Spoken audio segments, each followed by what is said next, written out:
Architecture Vishwakarma से रातों रात द्वारका का निर्माण करवाया। विशाल दीवारों से घिरी ये नगरी वास्तुकला की बेहतरीन मिसाल थी। धन दौलत से समृद्ध इस नगर के दरवाजे सोने के थे। हिंदू पुराणों की माने तो द्वारका का निर्माण कृष्ण ने कुशस्थली नामक स्थान के निकट किया था। शहर तेजी से उभरा। इसमें लगभग 900 महलों में हजारों लोग रहते थे। शहर पूरी तरह से किलेबंद था और केवल जहाज द्वारा ही यहां तक पहुंचा जा सकता था। लेकिन श्री कृष्ण ने जिस शहर को इतने प्यार से समुद्र के बीच में बसाया, वो शानदार शहर उसी समुद्र में डूब गया। द्वारका का ये खोया हुआ शहर आज दुनिया भर में चर्चा का विषय बन गया है। लेकिन सवाल अभी भी वही है कि ये डूबा कैसे। दोस्तों, द्वारका नगरी के डूबने के पीछे कई तरह की कहानियां और महाभारत के अनुसार श्री कृष्ण पांडवों की तरफ से महाभारत के युद्ध में शामिल हुए थे और इस युद्ध में पांडवों की जीत हुई थी और कौरवों की हार।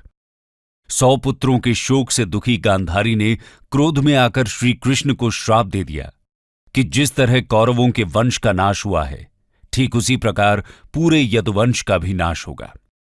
धीरे धीरे द्वारका में हालात तनावपूर्ण होने लगे। उसके पश्चात सभी यदुवंशी आपस में लड़ लड़कर मरने लगे थे। सभी यदुवंशियों की मृत्यु के बाद बलराम ने भी अपना शरीर त्याग दिया। बलराम के देह त्यागने के बाद श्री कृष्ण उदास होकर वन में विचरण करने लगे। घूमते घूमते वे एक स्थान पर बैठ गए और गांधारी द्वारा दिए गए श्राप के बारे में विचार करने लगे और फिर एक पेड़ की छांव में बैठ गए। इसी समय जरा नामक एक शिकारी का बाण उनके पैर में आकर लगा, जिसने दूर से उनके पैर के अंगूठे को हिरण का मुख समझकर बाण चला दिया था। जब वो शिकारी शिकार उठाने पहुंचा तो श्री कृष्ण को देखकर क्षमा मांगने लगा। कान्हा ने उसे अभयदान देकर देह त्याग दी। अर्जुन को कृष्ण के देह त्याग का जब संदेश मिला तो वो बहुत दुखी हुए।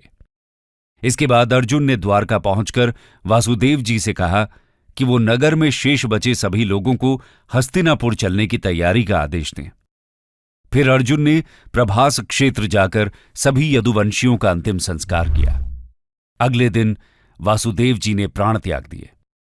उस पर उनका अंतिम संस्कार कर अर्जुन सभी महिलाओं और बच्चों को लेकर द्वारका से निकल गए। जैसे ही उन लोगों ने नगर छोड़ा, द्वारका का राजमहल और नगरी समुद्र में समा गई। प्रचलित कहानियों के मुताबिक माता गांधारी के अलावा दूसरा श्राप ऋषियों द्वारा श्री कृष्ण के पुत्र साम्ब को दिया गया था।